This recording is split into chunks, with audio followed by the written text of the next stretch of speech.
হরেন্দা, সকাল থেকে হাড় ভাঙা খাটুনি খাটার পর এখন যেন পিঠটা ছিঁড়ে যাচ্ছে। অনেক কষ্ট হচ্ছে। সকাল থেকে রোদটা যা হচ্ছিল না, মনে হচ্ছিল মাথাটা ফেটে যাবে। তা তোমার খাজনাটা দেওয়া হয়ে গেছে? কি বলবো নিতাই, সামনের মাসের বকেয়া এখনো বাকি আছে, তার উপর আবার খাজনা বেড়েছে।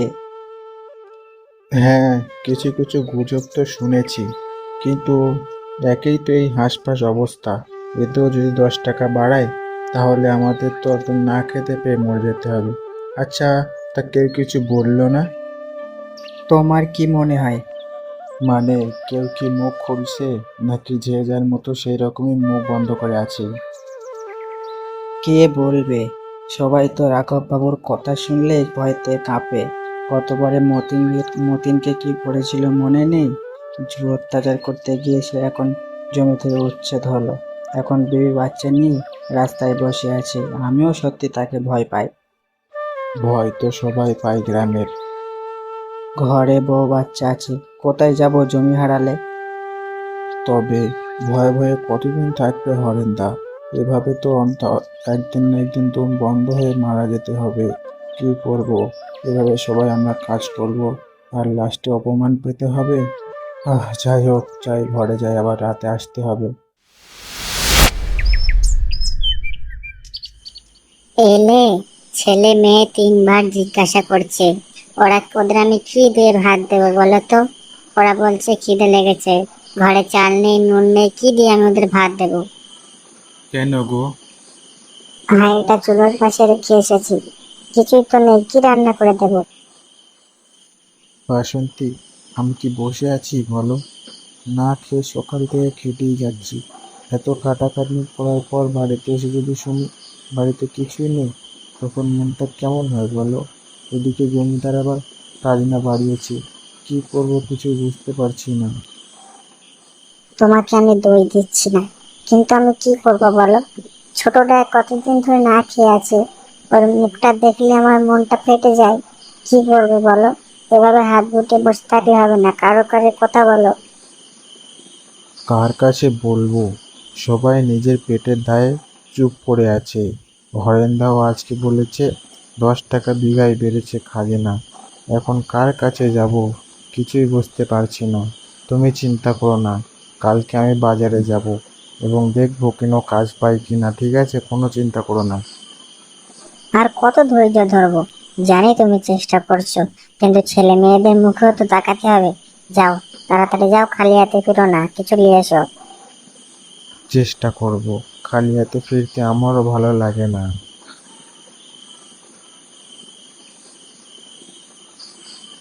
হরেন্দা, আসো আসো, এদিকে দেখো, এই দেখো কই মাছ।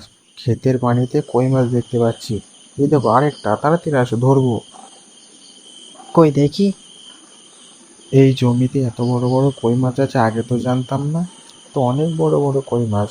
প্রথমে ভেবেছিলাম সাপ, যখন পায়ের তলায় পড়েছিল, তারপর যখন তুলেছি দেখি বড় বড় মাছ। সত্যিই তো, এ তো অনেক বড় বড় মাছ, পুরো তাগড়ায় তাগড়ায় মাছ। কিন্তু সাবধান, এটা কিন্তু রাঘব বাবুর জমি। এই লোকটা যদি জানতে পারে তাহলে বলবে মাছগুলো ওর। জানোই তো আইনি ব্যবস্থা কেমন, ও কোথায় কোথায় ওই লোকটা আইন টেনে নিয়ে আসে। হরেন্দা, আমি তো মাথার ঘাম পায়ে ফেলে এত কষ্ট করে খাটি এই জমিতে। জমিদার কি কখনো এসে দেখেছে কিভাবে আমি খাটি এবং কষ্ট করি? বেশি নেব না, ওকে বলবো না। স্রেফ গোটাতেই মাছ নিয়ে যাব। আজকে নিয়ে গেলে ছেলে মেয়ে আর কষ্ট করে থাকবে না। আমারও মনে হয়, কিন্তু তবুও সাবধানে করো। এর কালু এদিকে ওদিকে ঘুরে বেড়ায়, সব খবর দেয় জমিদারকে। ও জানতে পারলে অনেক বিপদ হবে তোমার, বুঝলে? বুঝেছি। আজকে রাতে নিই, দেখি কালকে কি করা যায়। ঠিক কথা। তবে তুমি একা খেও না, বেচে টাকা জমায়, বুঝলে? সামনে দিনকাল খারাপ, সামনে কি হয় কে জানে।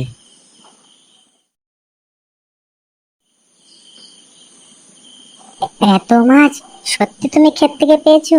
আমার তো বিশ্বাসই হচ্ছে না, কতদিন পর এতগুলো মাছ দেখলাম। আমার তো মনে হচ্ছে যেন আমি এখনো স্বপ্ন দেখছি। গরমে কাদায় কই মাছ থাকে, এটা আমার বাবা বলতেন, কিন্তু আমি কখনো দেখিনি। কিন্তু শোনো বাসন্তী, তুমি সব মাছ রাঁধবে না, কিছু মাছ রেখে দেবে, আমি এটা বাজারে নিয়ে বেচবো, দেখি কিছু হয় কি না। এবার হয়তো আমার ছেলে মেয়ের জন্য কিছু একটা ব্যবস্থা হবে। কি বলো, তুমি কি বলো? হ্যাঁ, বাজারে নিয়ে যাবে, কিন্তু যদি কেউ জেনে ফেলে? আমার তো খুব ভয় করছে। গ্রামে অনেক কথা রটে, যদি জমিদারের কাছে চলে যায় তাহলে অনেক বড় বিপদ হয়ে যাবে। তুমি একটু ভেবে চিন্তে কাজ করো কি? ঠিক বলেছ, পাশের গ্রামেই যাব, তুমি কিচ্ছু চিন্তা করো না, আমি পাশের গ্রামেই যাব। আর হ্যাঁ, এই গ্রামের বাজারে গেলে কালো দেখে ফেলতে পারে, আর রাঘব কাপুর কানে সব ফুলে দেবে। আমি পাশের গ্রামেই যাব, আর এ জানে। হ্যাঁ, তুমি কোনো চিন্তা করো না, ঠিক আছে?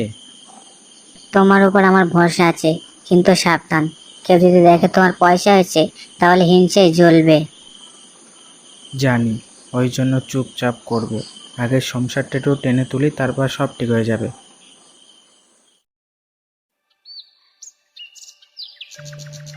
হরেন, কি রে, আজকাল খুব খুশিতে আছি দেখছি আজকাল। তা নিতাইও তোর বন্ধু অনেক খুশিতে আছে দেখছি। তা ও দেখি যে অনেক বড়লোক হচ্ছে, নাকি মাছ বেচছে বাজারে। তা কি ব্যাপার, এত মাছ কোথা থেকে আসছে? গরিব চাষি কোথা থেকে মাছ পাচ্ছে? কি বলছো কালুদা? আমি আর হরেন তো একসাথে মাঠে কাজ করি, আর মাঠে কাজ করছি, এর মধ্যে মাছ কোথা থেকে এসেছে তুমি কোথা থেকে শুনেছো? আমি তো জানিনি। তাই এই গ্রামে অনেক কথা রটে থাকে, এসব মিথ্যে। মিথ্যে না রে হরেন, আমি একটু অনেকটা খোঁজ নিয়ে জেনেছি। পাশের গ্রামের লোকজন তো বলা বলি করছে, কিন্তু এখন প্রশ্ন হলো, ও মাছ পাচ্ছে কোথায়? ওর তো কোনো পুকুর নেই, তাহলে কি ক্ষেতের মাছ ধরছে? আর যদি ধরেই থাকে তাহলে তো জানিস ক্ষেতটা কার। রাঘববাবু একবার জানতে পারলে না, একদম খেল খতম। কালুদা, তুমি খামোকা ঝামেলা বাঁধিও না। নিতাই অত্যন্ত গরিব মানুষ, ও কিছু মাছ পেলে ক্ষতি কি? হ্যাঁ, তুমি রাঘব বাবুকে বলো না। বাবুকে বলে কি লাভ হবে? ওর সংসারটা পুরো নষ্ট হয়ে যাবে। আমার কাজ হলো খবর দেওয়া ওনাকে। এবার মোড়লবাবু কি করবেন সেটা উনি বুঝবেন, কিন্তু তুইও যদি চুপ করে থাকিস আজ, তাহলে তোরও খবর আছে। তখন যেন আমাকে বলিস না যে আমি তোকে সাবধান করিনি, ঠিক আছে? বুঝে লিস। দায় কার সেটা একদিন ঠিক বোঝা যাবে কালুদা।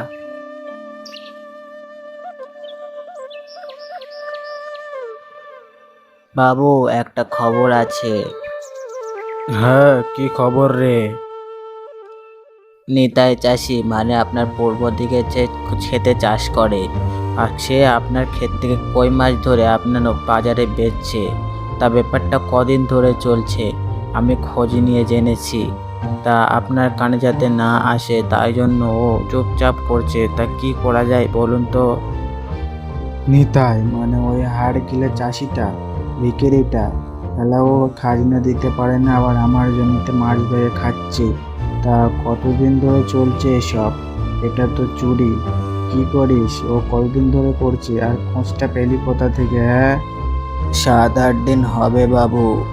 প্রত্যেক দিন রাতে যায়, আর ভোর হলে বন বাজারে গিয়ে বেচে দেয়। লোকটা খুব চালাক, অনেক চালাক, বুঝলে বাবু? ও এই বাজারে আসে না যাতে তোমার নজরে পড়ে যায়, ওই জন্য অন্য বাজারে গিয়ে বেচে। আমার সাথে চালাকি? আমি নিজে যাব, গিয়ে হাতে নাতে ধরবো। কাল সন্ধ্যায় আমি নিজেই যাব। তুই আগে ভাগে কাউকে কিছু বলবি না। ঠিক আছে বাবু। আর শোন রে কালু, ওই হরেনটাও নিশ্চয় জানে, ওকেও শাস্তি দিতে হবে। আমার জমিতে আমার হুকুম ছাড়া কেউ একটা মাছও ধরতে পারবে না।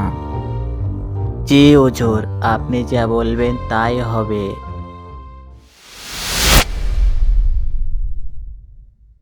নিতাই, কি করছিস আমার ক্ষেতে?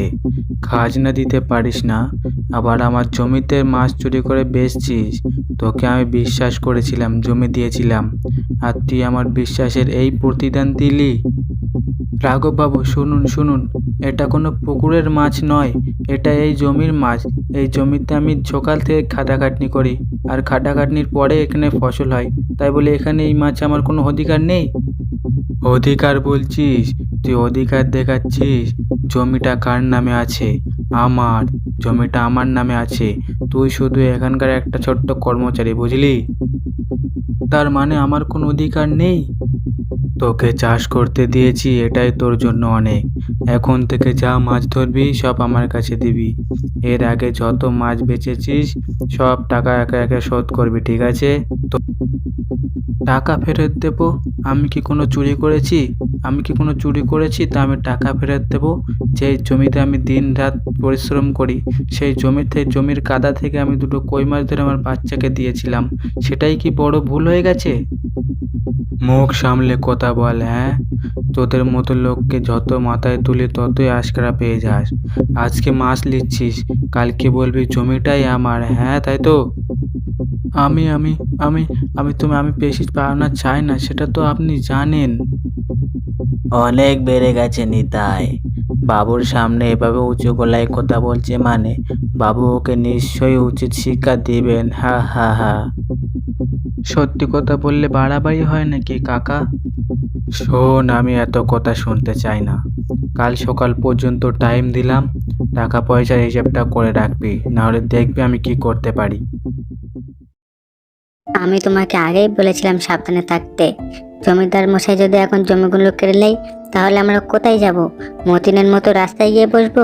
ছেলে মেয়েকে নিয়ে ভিক্ষা করব? তুমি কেন শুনলে না আমার কথা? বাসন্তী, শোনো আমার কথা।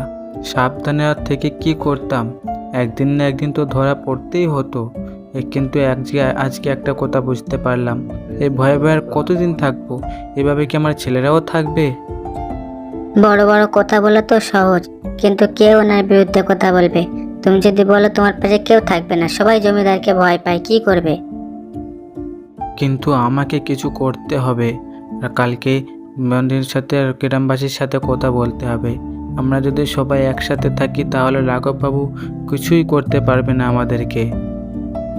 তোমার কথা শুনে আজ আমার ভয়ও লাগছে এবং একটু আশাও হচ্ছে। যাও, সবার সাথে কথা বলো, কিন্তু হ্যাঁ, রাগের মাথায় কিছু উল্টাপাল্টা বলো না, যাতে আমাদের উপর বিপদ আসে। হরেন্দা, গতকাল রাঘববাবু আমাকে হাতে নাতে ধরেছে এবং সে বলেছে তার মাছগুলো তার এবং তার টাকা সব ফেরত দিয়ে দিতে হবে। আমি ভোর রাত ভেবে দেখেছি, কিন্তু জানতাম এরকম কিছু একটা হবে, কিন্তু তুই কি ভেবেছিস? আর চুপ থাকবো না গো হরেন্দা, এবার আমি প্রতিবাদ করব, কিন্তু আমার একার পক্ষে সম্ভব না। তোমাকে প্রয়োজন এবং রাস্তার অনেক চাষিদের প্রয়োজন। নিতাই, তোর কথা ঠিক আছে, কিন্তু আমি তোর পাশে দাঁড়ালে আমার জমিটাও নিয়ে নেবে রাঘব বাবু। আর আমার জমি নিয়ে নিলে কি হবে বল? আমার সংসার আছে। একবার ভেবে দেখ আমার ব্যাপারটা গো। দেখ নিতাই, তুই কি ভাবছিস এভাবে ভয় পেয়ে বেঁচে থাকবি? আজকে আমি, কালকে তুই, পরশু অন্য কেউ, এভাবে সবাইকে ওরা তুলে দেবে। এভাবে ভয়ে ভয়ে থাকলে আমাদেরকে চলবে না।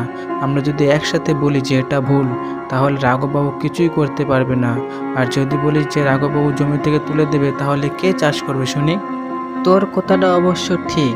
আমরা না থাকলে রাঘব বাবুর অত বড় জমি সব পড়ে থাকবে। অত অহংকার, ও কী করবে অহংকার নিয়ে? কিন্তু এত লোককে সহজ হবে না ভেবে বোঝানো। তাছাড়া ওই কালু আছে, কি করবি? কালু একজন, আর আমরা 20-25 ঘর আছি এই গ্রামে। তুমি একটু সাহস করো হরেন্দা, তুমি এই গ্রামে বড়, তোমার কথা সবাই শুনবে। তুমি একটু সাহস করলে সবাই আসবে। তুই ঠিক বলেছিস রে নিতাই। আমি এতদিন ভেবেছি আমার নিজের ঘর কিভাবে করব। ঠিক আছে, আজ থেকে আমি তোর সাথে আসি। আমি দেখি বিকালে কাউকে ডাকি, কে কে আসে। কালু কাকা, একটু দাঁড়াও, তোমার সাথে কথা আছে আমার। কি কথা? রাঘব বাবুর কাছে আমার কথা বলেছো তুমি, আমি ঠিক জানি, কিন্তু তোমার উপর আমার কোনো রাগ নেই। কিন্তু একটা কথা, তুমি কি ভালো আছো আজকে? তার মানে? মানে তোমার সংসারে কি কোনো অভাব নেই? তুই আমাকে শেখাবি নিতাই? তোর মতো আমি চুরি করি না। রাঘববাবু আমাকে জানেন, আমি ওনার কাছে কাজ করি। তুই চুরি করেছিস, তোর শাস্তি হবে। এর মধ্যে তুই আমাকে টানিস না, বুঝলি? কালু কাকা, চুরি বলছো? এটা চুরি না, এটা আমার অধিকার। আমি অনেক পরিশ্রম করে এটা আমি উপার্জন করি। আজকে তুমি আমাকে লাগিয়েছো, কালকে তোমাকেও দেখবে ছুঁড়ে ফেলে দেবে অধিকার ফুরলে। তুই আমার সাথে এসব বলছিস নিতাই? আমি রঘুবাবের সাথে সব বলবো, আর বললে কিন্তু কিছু ভালো হবে না নিতাই। বলো, কিন্তু একটু ভাবো কালু কাকা, তুমিও তো এই গ্রামের মানুষ, তোমার বাবাও ছিলেন একজন চাষি। কথা কম বল, আমি কোথায় থাকবো সেটা শুধু আমি জানি। সে ভালো, কিন্তু না যেন দেরি হয়ে যায়।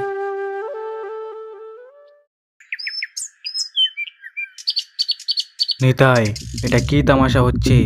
এত লোক নিয়ে আমার খেতে কি করছিস? আমি তোকে বলেছিলাম পয়সা উসুল করে আমার কাছে ক্ষমা চাইতে, তা না করে তুই এত লোক নিয়ে এসেছিস। তোরা কি জমি থেকে উচ্ছেদ হতে চাস? রাঘব বাবু, আজকে আমরা আমাদের কথা বলতে এসেছি। কি কথা? কি কথা? এই মাটিতে আমরা খাটি, তাই এই মাটির নিচে যতটা মাছ আছে তাতে আমারও অধিকার আছে, তাই এইটুকু মাছের অধিকার আমাদের দিতে হবে। তুমি মাসের পর মাস খাজনা বাড়িয়েছো, আমরা কিচ্ছু বলিনি, কিন্তু এই অধিকারটা আমাদের দিতে হবে, এটা আমাদের অধিকার। বেশি কথা বলছিস নিতাই, মনে রাখবি জমি আমার, আর আমার জমি আমি ঝাঁকে রাখতে পারি, তোকে এখান থেকে তুলেও দিতে পারি। তুলে দিন আমাদেরকে, আমরা চলে যাই, তারপর দেখি কে এই জমিতে চাষ করে। তুমি নিজেই চাষ করবে? তাহলে দিন আমাদেরকে, তো আমরা চলে যাই। বাবু, এরা খুব হাল পেরেছে, এবার তোমাকে শক্ত হাতে হাল ধরতে হবে। বাবু, আমি হরেন, আমি আপনার জমিতে সারা জীবন কাজ করেছি। আমার বাবাও আপনার বাবার জমিতে কাজ করে আছেন। তাতে আমি কি করব? হ্যাঁ, তুইও এখন ওর দলে গেছিস? তোকে আমি ভালো ভাবতাম, এখন তুই আমার বিরুদ্ধে দাঁড়িয়েছিস। রাঘব বাবু, শুধু নিতাই নয়, আমরা সবাই গ্রামবাসী আছি তার সাথে। শুধু যদি আমরা কাজ করতে চাই, কিন্তু তার বদলে কাজের ন্যায্য মূল্য চাই। কেন? এই পদ্ধতিটা আপনিই বের করেছিলেন, এখন আপনি ভুলে যাচ্ছেন কেন? এসো এসো এসো তোমরা, যতক্ষণ এই লোকটাকে ধরানো হবে ততক্ষণ কিচ্ছু হবে না। আরে যাও, তোমরা সবাই মিলে হুজুরকে ঘেরাও করছো, এটা কিন্তু ভালো কথা নয়। তোরা ভাবছিস আমি ভয় পেয়ে গেছি? হ্যাঁ, তো ভয় পেয়েছেন কিনা জানি না, কিন্তু আমরা এখন বলছি আমরা এখান থেকে যাব না। ঠিক আছে, তোদের কথা আমি শুনলাম, আমি সিদ্ধান্ত নিয়ে তোদের কথা জানাবো, তোরা এখন যা।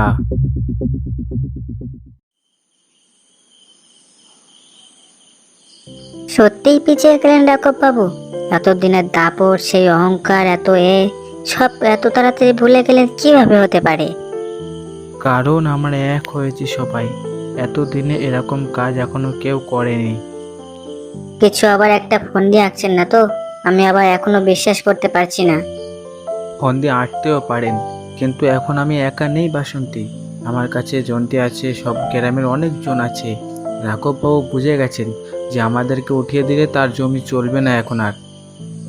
কিন্তু তাই বলে হঠাৎ করে ঘরে চাবি লাগিয়ে কোথায় গেলেন? আসলে ভয় পেয়ে গেছে, বুঝে গেছে যে গ্রামে থাকলে হয়তো প্রজাদের হাতে মার খেতে মরে যেতে পারে, তাই সে এখন অন্য অন্য গ্রামে গিয়ে এখন আছে। জানে সব গ্রামের লোক এক হয়ে গেছে, ওই জন্য আসছে না। একটা কথা বলবো তোমাকে, আজ তোমাকে নিয়ে না আমার অনেক গর্ববোধ হচ্ছে। কতদিন দেখেছি মাথা নিচু করে ঘরে ফিরে আসতে, কথা না বলার ভয়ে তুমি চুপচাপ মেরে বসে থাকতে। আজ তোমার কথা শুনে সব গ্রামের লোক এক হয়ে গেল, আর একটা কাদার মাছ সব ঠিক করে দিল। ঠিক বলেছ, এর থেকে বোঝা যায় যে আমরা একা একা কিছুই করতে পারবো না, এর জন্য আমাদেরকে এক হতে হয়। ওই জন্য শাসকরা সব আমাদেরকে এক জায়গা করতে দেয় না, আলাদা করে রাখে।